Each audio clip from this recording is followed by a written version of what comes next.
जैसे मैं आपको एआई के कुछ यूजेस बताता हूँ क्या होने वाले हैं, अच्छे वाले यूज। ये आप कैसे यूज़ करते हैं ये भी बता सकते हैं? मैं तो ऐसे यूज़ करता हूँ कि मुझे किताबें पढ़ने की ज़रूरत अब लगभग खत्म हो गई है। ठीक। अगर मैं ग्रोक से पूछूं कि भाई जैसे मेरा पढ़ने का मन है और मैं उससे कहूँ कि मुझे ये बताओ कि फिनेंस को समझने के लिए दुनिया की सबसे अच्छी 10 किताबें कौन सी हैं, ठीक। वो 10 किताबें बता देगा। अच्छा। फिर मैं उससे कहूँगा कि काम करो, पहली वाली जो किताब है इस पूरी किताब की समरी मुझे 5000 शब्दों में चाहिए, एग्जाम्पल एक भी मत छोड़ना, अच्छा एग्जाम्पल जरूर दे देना, और हिंदी में चाहिए। ये सारे इंस्ट्रक्शन आप कैसे देते हैं? बोल के या लिख अच्छा, के। ओके। बोल के भी होता है, आपको आप चाहेंगे तो मैं करके दिखा दूंगा अभी अरे वाह, आपको। ठीक है। सब बोल के जवाब दे देगा। आप लिखेंगे वो लिख के जवाब देगा। कल एक छोटी सी बच्ची हमारे घर में आई थी, वही जो मेरी बहन है उसकी बेटी, अभी वो उसकी उम्र कितनी 2 साल की है।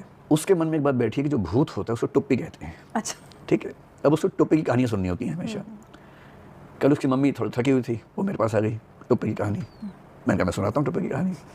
थोड़ा सुनाया, फिर मैंने कहा कितना सुनाऊंगा, तो मैंने ग्रोक के वॉइस वाले वर्जन पर जाके कहा कि मेरे पड़ोस में 2 साल की छोटी सी बच्ची है, इसके मन में बैठे कि भूत होता है टुप्पी, इसको टुप्पी की ऐसी कहानी सुनाओ कि भूत का डर खत्म हो जाए और इसको भूत को लेके अच्छी फीलिंग आने लगे।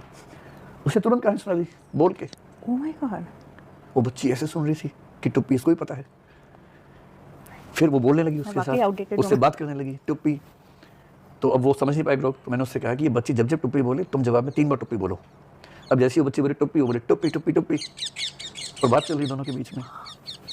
और बच्ची इतनी मतलब खुश हो गई कि मेरा एक दोस्त यहाँ भी है, इस मशीन के अंदर बैठा हुआ है। एक छोटा सा यूज़ केस जैसे मैं करता हूँ, कोई भी किताब पढ़नी है उसकी समरी में निकाल लेता हूँ। मेरी किताब पढ़ने की हैबिट खत्म होती जा रही है और मैं इससे खुश हूँ।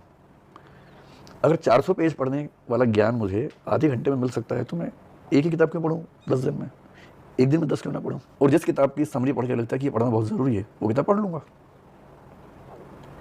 जिस भी लेवल की रिसर्च आप सोच सकती हैं वो सारी आपको मिल जाएगी। ग्रोक 3 में तो एक डीप सर्च का ऑप्शन भी है। जैसे मान लीजिए आपको कास्ट सेंसस की बात चल रही है आजकल, उससे पढ़ने का मन है। मैं क्योंकि रिसर्च ठीक से करना पसंद करता हूँ। जब मैंने पीएचडी किया 1999 में सबमिट किया था मैंने पीएचडी, पोस्ट मॉडर्निज्म एक कॉन्सेप्ट है उस पर किया था। किताबें नहीं मिलती थी उस समय, कितनी मुश्किल से किताबें ढूंढ के पढ़ के बिब्लियोग्राफी लिख के उसको सबमिट किया। आज मुझे वो पीएचडी करनी है तो जिसमें 2 साल लगे थे, शायद मुश्किल से 2 दिन का काम है वो अब। इसकी वजह से दुनिया की हर किताब आपके पास मौजूद है। डीप सर्च में अगर आप चले गए, नॉर्मल वगैरह तो कोई बात ही नहीं है। जैसे मैं ग्रोक से पूछूं, वरना मैं खुद रिसर्च करता हूँ, मैं उससे पूछूंगा कि मुझे रिजर्वेशन का पूरा इतिहास बताओ भारत में। अगर मैं खुद ढूंढूंगा 10 किताबें ढूंढ के पढ़ के तब जाके पॉइंट्स नोट करूंगा, ये मुझे 1 मिनट में दे देगा।